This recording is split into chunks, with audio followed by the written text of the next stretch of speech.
Welcome to Knife Chats with Tobias and part 4 of Past, Present, and Future, an open tag event. In this part, we'll be talking about the future. Well, that brings us to the future. Where am I going to be going in the future when it comes to collecting knives? Well, there's a few things that happened this year that kind of left a bitter taste in my mouth with knife collecting, and it's almost to the point where I was ready to, kind of roll over and stop collecting again for a while. But fortunately I've gotten beyond that. I'm going to move forward rather than dwell on the past, which is good. And one of the main reasons I'm doing that is because of the knife channel here. I like doing knife chats, and I like bringing out the information on it. So the Knife Chats YouTube channel is really driving my knife collection to a degree. That's not really going to change my knife buying habits, but it is helping me actually become a little more focused on what I want to do and where I want to go, both with the channel and also with my collection. And that brings us to what I'm going to be collecting or thinking about collecting, because we never know exactly where we're going to go.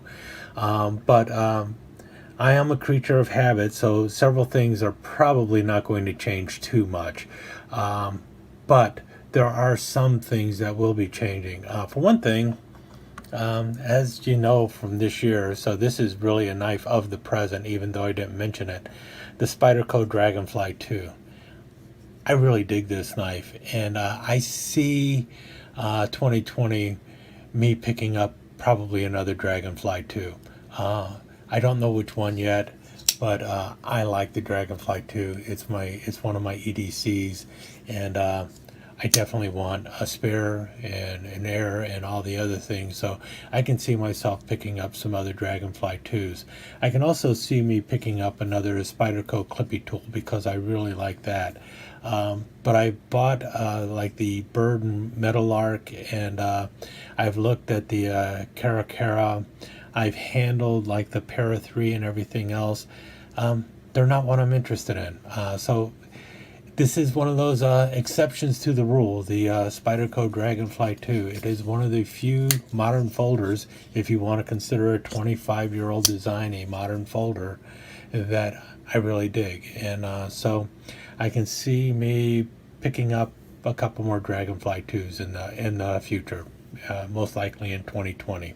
So beyond that, what you're really going to be seeing is a lot more traditional pattern knives from me and a lot more Swiss Army knives from me. And let's start off with camp knives. I still love camp knives. And one of the things I'm going to do this year is wrap up my series on the Cub Scout knives. I've still got to find one by Colonial. And once I have that, I will have an example of every Cub Scout knife that was produced with tank stamps and everything else. They're not all in pristine condition, but that is one of my goals this year, is to finally wrap up my Cub Scout collection of official Cub Scout knives. And by official Cub Scout knives, I'm talking about these right here with the 3 blades. Once I got the one by Colonial with the jigged handle, I will have every version of an official Cub Scout knife that was made that I am aware of, and then I will just be on the hunt for other official Cub Scout knives to improve the collection. So that's one step. I want to wrap up my series on the 1760s by Camillus, and also finish picking up the other versions of this. I'm still missing a MIL 818K by Ontario, so I still need to pick up in Ontario, and then I think I will have an example by everyone who produced the demo knife. So that's something else I'm going to try and wrap up in 2020. Now, as for other camp knives, well, I've been told that camp knives just aren't popular, so a lot of knife makers just don't make camp knives anymore, and they have no plans on making camp knives anymore. And I say rubbish. If you don't want to make them, I will go to a company that does make camp knives, and I will start buying their camp knives. And the one company that comes to mind is Victorinox, because they continue to market successfully a 4-blade camp knife, and it is an excellent knife. And so I am going to start looking at their knives, specifically the Cadet and the Pioneer. You probably won't see a lot of videos on it. I will show them when I show them. But the Pioneer and the Cadet, they're Victorinox knives. You've seen one. If you've seen a video on them, you know the quality of them.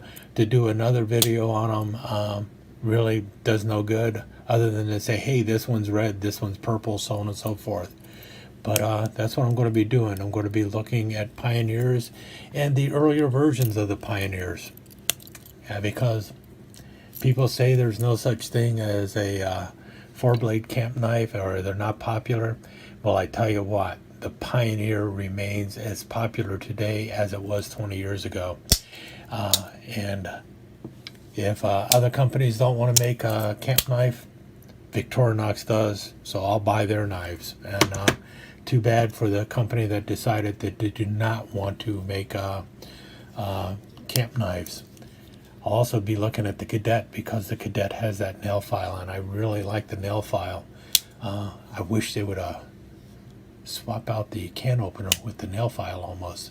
Any case, so you'll probably see a couple more videos where I show Pioneers and Cadets in the A-lock scales of different colors, because I like a 4-blade camp knife. No one wants to make them except for Victorinox, so Victorinox, you're going to be getting my money. And speaking more on Victorinox, I've already mentioned there's some classic SDs that are coming up real soon that I cannot wait to get. They should be available in March or April of this year, and that is their limited edition ones on the outdoor. And there's 4 in the series that I'm interested in. That's 4 out of 10. Once they're all out, I'll look at them and see if there's more than just 4.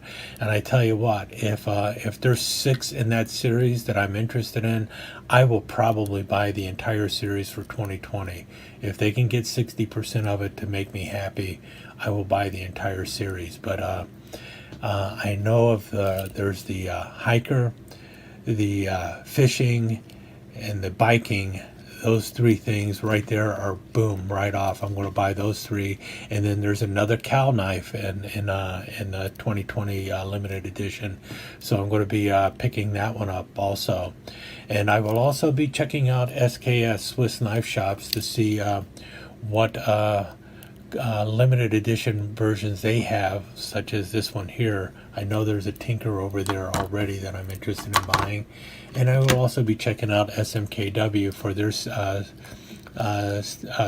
SFOs for Victorinox, and seeing what else they have in store for the future. I know the Bigfoot hide and go seek championship knife is on back order.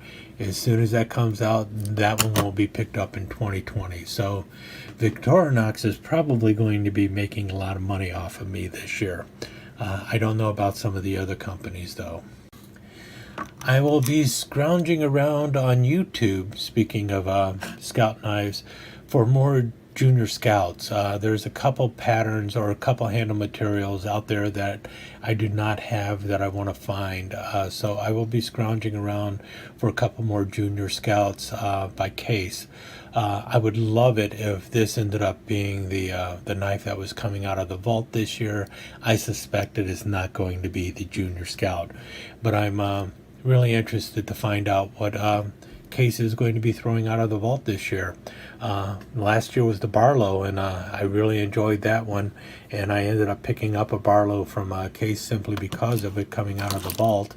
I'm hoping Case brings out another really cool pattern out of the vault this year, and I hope they work a little bit on their quality control for this coming year, because there were a lot of complaints about the Barlow, the quality of the Barlow. with blade rub and blade wobble and everything. And I'm hoping that they take care of those problems for next year. That's one of the other things I'm looking forward to, though, in the future is what case is going to be popping out of that vault. Hopefully, I will be happy with their choice. And yeah, here we go. Large toothpick. Still not a Trapper fan. I am going to be looking for the old, what did I call it? A powder horn trapper. I'm going to be looking for more toothpicks, especially if I can find any more knives by Camillus. I'll be looking for anything by Camillus also this year. Love Camillus knives, so I will continue to explore more knives by Camillus, and also be looking for more large toothpicks that I don't have in my collection. And if somebody happens to pop out with another large toothpick, I'll be buying a new large toothpick too. Matter of fact, if somebody comes out with new large toothpicks this year, I will probably buy more than one of the pattern, because I'll get one to carry and one to put in the collection. And if somebody like Marbles or Rough Rider or some other company comes out with an inexpensive large toothpick, I'll probably buy multiples of them and use them as giveaways this year. On a similar note, I'm going to be looking at other powder horns and be reviewing a lot of the powder horns in my collection that I have not had a chance to talk about yet, because they're related to the toothpick pattern. And I like powder horns, so I will be expanding my toothpick collection into other types of powder horn knives, and you'll be seeing reviews coming up, such as on the Okapi and so on and so forth. If it's a powder horn knife, I'm going to be looking at it this year, and that brings us to something else I'll be looking at this year, and that's just old world pattern knives in general. So I'm going to be trying to look at some of the patterns that are more common or popular in Europe than in the United States. And I'm going to be trying to collect some more of those kind of knives instead of your typical Trapper, Stockman, Barlow, Congress, the American type knives. I'm going to be looking to see what Europe has to offer. There's more to knife collecting than just USA made knives or companies, American companies making knives, and there's more to traditional pattern knives than what you see coming out of American factories. And so I want to explore those other knives also. That doesn't mean I'm just going to walk away from like Rough Rider or Case or anything like that. I am still going to be looking at those knives, but I'm also going to be challenging them to bring us something different. I want to see new. I don't want to see the same cookie cutter knives with new handle materials. I want to see new. I want to see a change in direction in that area too, and they are doing that a little bit, and I want to see how that's going, and I want to explore those possibilities.